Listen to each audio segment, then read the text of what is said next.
کچھ لوگ سمجھتے ہیں کہ یہ بے پردگی یہ ترقی ہے، یہ ماڈرنزم ہے۔ ایسا نہیں ہے، یہ جہالت تھی۔ کعبۃ اللہ کا طواف برہنہ کیا جاتا تھا، تو برہنگی یہ جدت نہیں ہے، یہ قدامت ہے، یہ ترقی نہیں ہے، یہ جہالت ہے۔ اس سے اسلام نے نکالا ہے اور پردے کی طرف اسلام انسانیت کو لے کر کے آیا ہے۔ کان رسول اللہ صلی اللہ علیہ وآلہ وسلم اشد حیاء من اظراف خدرہا، کمواری لڑکی پردے میں لپٹی ہوئی جس طرح حیادار ہوتی ہے، حضور اس سے بھی زیادہ حیادار تھے۔ تو یہ ہمارا دین ہے، لیکن مغرب اور لادینی قوتیں جانتی ہیں کہ پردہ اسلام کا شعار ہے، اور انہوں نے پہلے اس کو کمزور اس طرح کیا جس طرح ایک رواج کسی نے کہا، بعض بڑے بڑے چینلز کے اوپر بیٹھ کے نام نہاد مفکرین کہتے ہیں یہ عرب کلچر تھا۔ عرب کلچر تو برہنگی تھا، عرب کلچر تو برہنہ طواف کرنے کا تھا، گھروں پہ جھنڈے بدکار خواتین کے چھتوں کے اوپر عرب میں لگتے تھے۔ تو یہ پردے کا تصور کلچر نہیں ہے، بلکہ یہ سنت زہرا سلام اللہ علیہا۔ اللہ کے محبوب نے فرمایا ہر دین کی کوئی الگ شناخت ہوتی ہے، الگ پہچان ہوتی ہے، ہر دین کا ایک الگ نشان ہوتا ہے۔ تو اسلام کی وہ خاص چیز، وہ خاص نشان، خاص پہچان پردہ ہے، حیا ہے، اور اگر حیا چلا جائے تو پھر دین بھی چلا جاتا ہے۔ ایک روایت میں فرمایا حیا اور ایمان دو آپس میں جڑی ہوئی چیزیں ہیں، ان میں سے ایک چلا جائے گا پیچھے پیچھے دوسری شے بھی چلی جائے گی۔ تو لادینی قوتیں اس بات کو جانتی ہیں کہ اگر حیا چھین لیں گے تو ایمان اس کے پیچھے پیچھے اس راستے سے جو حیا کے چھننے سے بنے گا، تو انہی قدموں پہ ایمان بھی رخصت ہوتا چلا جائے گا۔ تو لہٰذا ان کو یہ کہو کہ تم ترک ایمان کرو تو یہ تو کبھی راضی نہیں ہوں گے، تو اس لیے انہیں پردے کا ترک کروایا جائے، انہیں حیا کے جوہر سے محروم کیا جائے تاکہ یہ ایمان کے جوہر سے بھی محروم ہو جائیں۔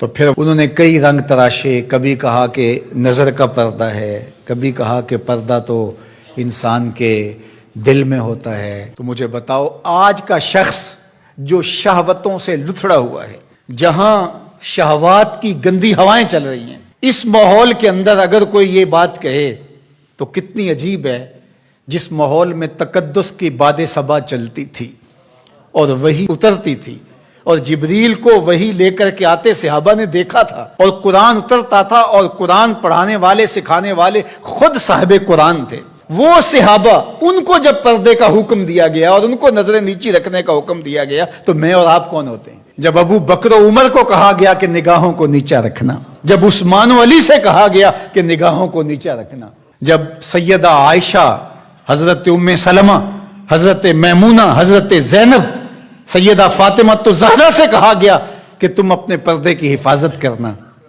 تو مجھے بتائیے اس تقدس مآب ماحول کے اندر بھی جب پردہ کرنے کے لیے مومنوں کی ماؤں کو حکم دیا گیا، اور ابو بکر و عمر، عثمان و علی، عشرہ مبشرہ جن کی جنت کی ضمانت بھی رسول اللہ نے دی ہے، تو جب ان کو بھی کہا گیا کہ نگاہوں کو نیچا رکھنا، تو میں اور آپ کس شمار میں ہیں؟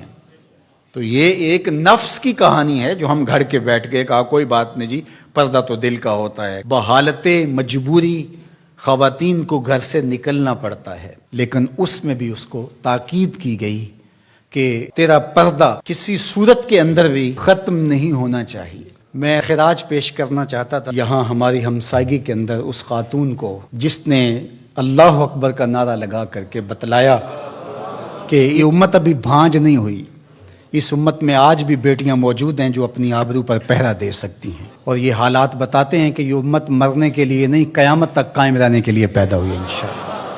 اس دبی ہوئی راکھ میں چنگاریاں موجود ہیں، جو وقت آیا تو شعلہ جوالہ بھی بن جائیں گے انشاءاللہ العزیز۔ اقبال نے ایک بات کہی تھی، اگر پندے ز درویش پذیری، ہزار امت بمیرت تو نہ میری، بطول باش و پنہا شو ازیں اثر کہ در آغوش شبیر بگیری۔ اقبال کہتا ہے اس فقیر کی ایک بات مان لے، ساری امتیں مر جائیں گی، امت مسلمہ تجھے زوال نہیں آئے گا، اور وہ کیا؟ بطول باش، بطول بن جا اور زمانے کی نظروں سے پوشیدہ ہو جا، پھر تیری آغوش میں بھی حسین ابن علی جیسے بیٹے جنم لیا کریں گے، ان کے جانشین تیری گود میں بھی پیدا ہوں گے۔ تو اس لیے پردہ ہماری شناخت ہے۔ آج جو کہتی ہیں جناب پردہ پردہ، یہ کیا ہے؟ یہ تو کٹھ ملا کی اصطلاح ہے، کچھ بولتی ہے جناب یہ دقیانوسیت ہے، کوئی کہتی ہے یہ زمانہ قدیم کی کہانیاں ہیں۔ جب قبر میں اتریں گے تو اس وقت مرد کے لیے 3 چادریں، عورت کے لیے اسلام نے پھر بھی 5 چادریں رکھی ہیں اس وقت. اس کا کفن بھی الگ رکھا ہے اس لیے کہ وہ پردے کی چیز ہے. تو کیا کوئی عورت کہتی ہے کہ مجھے اسکرٹ میں دفن کر دیا جائے، میں بے پردہ قبر میں جانا چاہتی ہوں؟ اس وقت تو سب کہتے ہیں تنیاں بھی باندھ دی جائیں، اس وقت محارم قریب آ جائیں جو لحاظ میں اتاریں.